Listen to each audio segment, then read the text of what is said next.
Today, I want to talk with you about what really happens financially when a loved one passes away in senior living.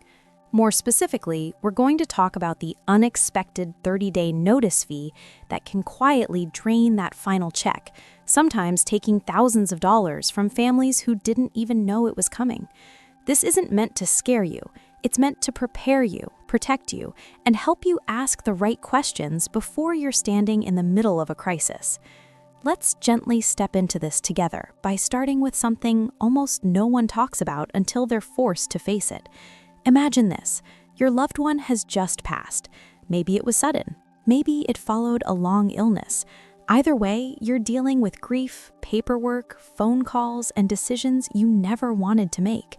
Then a letter arrives from the senior living facility, or an email, or sometimes a quiet mention during a conversation that feels almost casual. It says the account will remain active for another 30 days and payment is still required in full. That moment catches most families completely off guard. The first thought is usually, how can that be? They're no longer living there. And that question makes perfect sense. But here's the uncomfortable truth. In many senior living contracts, the clock doesn't stop when life does. It stops only after a formal notice period has passed. This is where that 30-day notice fee comes into play, and it's often buried deep in paperwork that was signed years earlier, during a time when everyone was focused on move-in dates, care levels, and monthly amenities, not end-of-life details, not exit terms, and certainly not grief. The way it usually works is this. The contract requires written notice, often 30 days in advance, to terminate residency. That notice requirement doesn't disappear just because of a death. In some cases, the facility continues charging full rent, care fees, and even meal plans for the entire notice period, even if the room is empty. And that final bill can be shocking. Now, here's something that makes this even harder to swallow. Many families assume Medicare, insurance, or some sort of policy will cover this final stretch. They assume there's a grace period or compassion built into the system, and sometimes there is, but many times there isn't. Senior living is a business, and contracts are written to protect the business first. That doesn't mean every facility is heartless. Some are understanding and flexible, but others follow the contract to the letter, especially when it comes to revenue. And if the contract says 30 days notice, that's exactly what they'll enforce. What makes this particularly painful is the timing. That final Social Security deposit might still hit the account. A pension payment might come through, and before the family has time to breathe, those funds are gone, redirected to cover a month of housing that's no longer being used. It can feel like money slipping through your fingers when you need it most for funeral costs, travel, or simply time off to grieve. Here's the part that many seniors tell me later they wish they had known. This fee is often completely legal. That doesn't mean it's fair, it doesn't mean it's right, but it means fighting it after the fact can be emotionally draining and sometimes unsuccessful, especially if the language contract is clear. And that's why understanding this now, while you have clarity and control, matters so much. Another layer that surprises families is how quickly these charges continue. Some facilities bill daily, others bill monthly in advance. That means even if your loved one passed on the first day of the month, the full month may still be due. Refunds, if offered at all, can take weeks or months to process. Meanwhile, bills are due immediately. If you're feeling a little uneasy hearing this, that's normal. Most people do. This isn't information that's openly discussed during cheerful tours and welcome lunches. It tends to stay quietly tucked away until the very end, and by then, families are too emotionally overwhelmed to question it. Before we go any further, let me say this. If content like this is helpful to you, if it feels like the kind of information you wish someone had shared earlier, please take a moment to like this video and subscribe to the channel, not because it helps an algorithm, but because it helps this message reach other seniors and families who deserve to know the truth before they're caught off guard. Now, as heavy as this topic is, there's still power here. power in awareness, power in preparation, and power in knowing what to look for before a contract is ever signed, or even if it already has been, because once you understand how these notice fees really work, you can start protecting yourself and your family in ways most people never realize are possible. One of the reasons this situation catches so many families by surprise is the way senior living contracts are written. They're not written to be read easily over a cup of coffee. They're written by legal teams, often using language that sounds harmless but carries very real consequences. And unless you know what to listen for, it's easy to miss the warning signs entirely. There's usually a section tucked somewhere in the middle of the agreement that talks about termination of residency. That phrase alone sounds simple enough, but inside that section, you'll often find language that says something like, notice must be given in writing within a specific time frame, regardless of circumstances. That last part is the one that matters. Regardless of circumstances often includes hospitalization, relocation, and yes, even death. What makes this especially tricky is that many families assume verbal notice is enough. They assume a phone call to the front desk, the nurse on duty, or even the administrator counts as official notice. In many facilities, it doesn't. If the contract specifies written notice delivered in a certain way, anything else simply doesn't start the clock. So the family believes they've done what's needed while the billing department sees no notice at all. Now imagine discovering that weeks later when the invoice arrives. Another detail that deserves attention is how notice is defined. Some contracts require notice at the beginning of a billing cycle. Others require a full 30 days from the date written notice is received, not the date of passing. That difference alone can mean an extra month of charges, and those charges are rarely small. Between rent, care fees, medication management, and add-on services, that final bill can climb quickly. There's also the issue of automatic withdrawals. Many senior living facilities require residents to set up autopay. After a loved one passes, those withdrawals don't always stop automatically. Families are often so focused on immediate arrangements that they don't realize funds are still being pulled from the account. By the time they notice, thousands of dollars may already be gone. Here's where things get even more complicated. Some families assume they can negotiate after the fact, and sometimes you can, but often the leverage is gone once the charges have been applied. Facilities may express sympathy, but still insist the contract is binding. It's not uncommon to hear, "We understand this is difficult, but these are the terms that were agreed to." That sentence can feel like a punch to the chest when you're already grieving. This is why timing matters so much. Knowing what to do in those first few days can make a real difference. The moment a loved one passes, it's important to request a copy of the contract and read the termination section carefully. Not later, not when things settle down, right away if possible. If written notice is required, it should be submitted immediately, even if details are still being sorted out.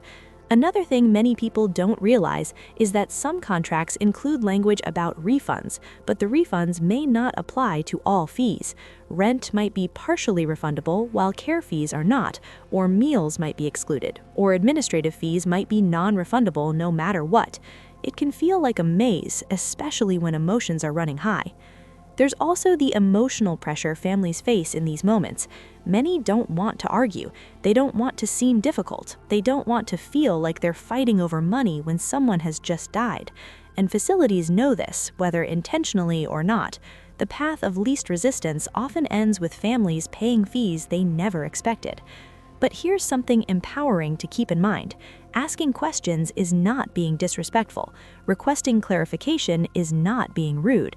And advocating for yourself or your loved one is not dishonoring their memory.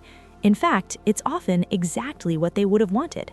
Some families have successfully reduced or waived notice fees by calmly escalating the conversation, asking to speak with an administrator rather than billing staff, requesting a written explanation of charges, pointing out compassionate clauses if any exist, and yes, sometimes simply asking, "Is there any flexibility here given the circumstances?" can open doors you didn't realize were there. Another important piece is documentation. Keeping records of every email, every letter, every phone call, including dates and names, can be incredibly helpful. If a dispute arises later, having a clear paper trail gives you far more power than relying on memory alone. Now, if you're watching this as a senior yourself and not as a family member, this information is just as important for you because you have the opportunity to protect your loved ones from this stress before it ever happens. Reviewing your contract now, asking direct questions about death, notice periods, and refunds, and making sure someone you trust knows exactly where that paperwork is kept. This isn't about being morbid, it's about being kind to the people you love. And that brings us to something many people don't realize they can do at all, which is plan around these fees in advance, in ways that don't involve confrontation or legal battles, but instead create clarity and protection when it matters most. One of the most comforting things to know is that even though these fees exist, they don't have to control the outcome. With a little preparation and a calm approach, families and seniors can reduce the financial and emotional damage that often follows a loss. If you're already living in senior housing, one of the kindest things you can do for your family is to review your contract now, while there's no pressure and no urgency. Take your time with it. Look specifically for language about termination, notice periods, and refunds after death. If something feels unclear, ask for an explanation in plain language. A simple question like, "What exactly happens financially if I pass away?" can reveal far more than pages of fine print. If the answer feels vague or rushed, it's okay to push gently. Clarity now prevents confusion later. Some facilities are willing to add written clarifications or provide side letters explaining how notice periods are handled in real life. Having that in writing can make all the difference for the people you leave behind. Another thoughtful step is to set boundaries around automatic payments. If possible, keep account balances lower rather than allowing large amounts to sit available for withdrawal. Some families choose to use a separate account specifically for housing fees, so withdrawals can be monitored and paused quickly if needed. This isn't about mistrust, it's about control during moments when things can easily spiral. There's also real power in naming a point person ahead of time. Make sure one trusted person knows who to contact at the facility, where the contract is stored, and what steps should be taken immediately if something happens. In moments of grief, having a simple plan can feel like a lifeline. For families who find themselves already facing a surprise notice fee, remember this: you are allowed to ask for compassion. Facilities are run by people, not just policies. While not every request will be granted, many administrators do have discretion, especially when approached calmly and respectfully. Explaining the situation, sharing the timeline, and expressing how the charges impact the family can sometimes lead to partial refunds or waived fees. If you feel overwhelmed, it's also okay to seek outside help. A local elder law attorney, even for a brief consultation, can often clarify rights and options quickly. Sometimes a single letter or phone call is enough to change the tone of a conversation. Knowledge, even in small doses, can shift the balance. What's important to remember through all of this is that money issues after a loss are not a reflection of love or respect. They are logistics, and handling them thoughtfully is part of caring for yourself and your family. As we come to the end of this conversation, I want you to take a breath and remember this: awareness is protection. You didn't do anything wrong if you didn't know about these fees before. Almost no one does. What matters is what you do with this information now.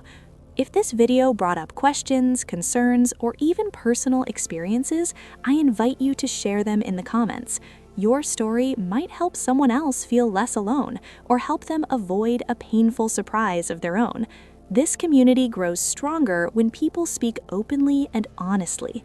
If you found this helpful, please like the video and subscribe to the channel, not just for yourself, but for the family members and friends who may one day need this information too. These conversations aren't always easy, but they are necessary, and you don't have to navigate them alone.